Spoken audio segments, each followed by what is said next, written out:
पृथ्वीराज चौहान दिल्ली के राजा थे और जयचंद कन्नौज के शासक। जयचंद की बिटिया थी, नाम था संयोगिता। पृथ्वीराज रासों में जिक्र है कि पृथ्वीराज और संयोगिता ने एक दूसरे को देखा भी नहीं था, सिर्फ एक दूसरे के बारे में सुना था, एक दूसरे के रूप रंग का वर्णन सुना था और मन ही मन एक दूसरे को जीवन साथी मान लिया था। लेकिन संयोगिता के पिता राजा जयचंद और पृथ्वीराज की नहीं बनती थी। जयचंद राजी नहीं हुए और पृथ्वीराज ने संयोगिता को भगा लिया। इसी के बाद से जयचंद ने पृथ्वीराज से शत्रुता मान ली। पृथ्वीराज चौहान जब अपने शासन के उत्कर्ष पर थे तो उनका राज्य मौजूदा समय में राजस्थान, पश्चिमी उत्तर प्रदेश, उत्तरी मध्य प्रदेश और दक्षिणी पंजाब तक फैला हुआ था। इसलिए जयचंद उनकी सत्ता को कोई खास चुनौती तो नहीं दे पाए, लेकिन शत्रुता कायम रही। चंद्रबरदाई पृथ्वीराज चौहान के दरबारी कवि थे और उनके बहुत अच्छे मित्र भी।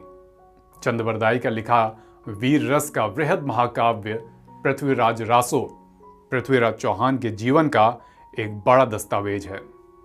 पृथ्वीराज के जीवन के अहम क्षणों से लेकर अंतिम क्षण तक चंद्रबरदाई उनके साथ रहे। एक उदाहरण बताते हैं। संयोगिता से विवाह के बाद पृथ्वीराज इतने विलासमग्न हो गए कि 6 महीने तक संयोगिता के आवास से बाहर ही नहीं निकले।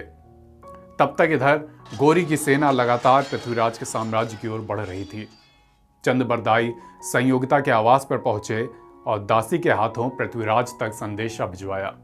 लिखा था, गोरी रत्त तू अधरा, तू गोरी अनुरत्त। यानी हमलावर गोरी आपकी धरती पर आ चुका है और आप प्रणय विलास में ही उलझे हैं। संदेशा पढ़ते ही पृथ्वीराज की विलास निद्रा भंग हुई, वो युद्ध के लिए निकल पड़े।